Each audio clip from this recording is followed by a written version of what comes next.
অবশেষে রাস্তা সারানোর কাজে হাত লাগালেন পিডব্লিউডি। কয়েক কোটি টাকা খরচ করে গত বছর নতুন রাস্তা তৈরি হয়েছে ব্রজলাল চক থেকে কুকড়াহাটি পর্যন্ত। কিন্তু সেই রাস্তা হওয়ার পর নতুন করে গ্যাস লাইনের কাজ হয়, তাই আবার রাস্তা নষ্ট হয়ে যায়। তারই ফলে পঞ্চমীর দিন থেকে দশমী পর্যন্ত একই জায়গায় বারে বারে পথ দুর্ঘটনায় ঘটে। এই এলাকার মানুষ দুর্ঘটনা এলাকা চিহ্নিত হয়ে যায় অসদ্যতলা হনুমান মন্দিরের সামনেই। সূত্রে জানা যায়, হলদিয়া পঞ্চায়েত সমিতির সহসভাপতি শ্রীকান্ত মাইতি যোগাযোগ করে হলদিয়া উন্নয়ন পর্ষদের সঙ্গে অবশেষে পিডব্লিউডি রাস্তা সংস্কারের কাজে হাত লাগালেন। ওই এলাকার মানুষ বলছেন, এটা যদি পুজোর আগেই এই ধরনের রাস্তা সংস্কার হয়ে যেত তাহলে পথ দুর্ঘটনা এড়ানো যেত। বেশ কয়েকজন ওই জায়গায় পথ দুর্ঘটনায় গুরুতর জখম হয়েছেন। তবুও দেরিতে প্রশাসনের টনক নড়েছে, সেটাই ভালো। এর আগেও আপনাদের দেখিয়েছিলাম লাইভের মধ্য দিয়ে, ঠিক এই জায়গাতেই দুর্ঘটনা ঘটে বারে বারে।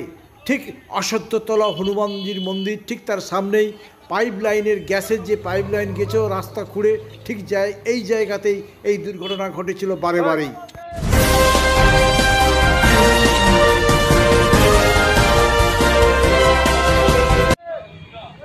দুর্গা থেকে ওটা নিউজে পাঠাবো যে কাজ চলছে বলে।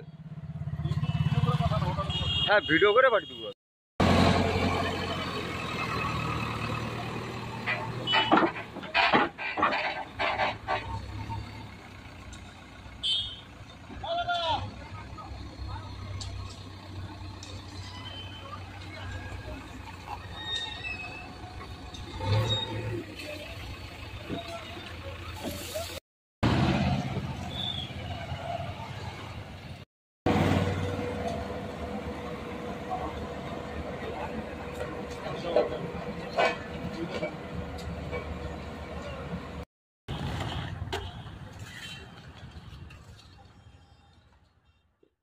কেকার পেস্ট্রিতে জিবে জল সপারি, ওয়াও আশাতে লাজবাব নিউ বিদ্যুৎ বেকারি, টিপটপ টিফিনে और हैप्पी पार्टी নিউ বিদ্যুৎ বেকারি, মানডে টু সানডে ছোট বড় সবার পছন্দ একটাই, নিউ বিদ্যুৎ বেকারি প্রতিদিন চাই চাই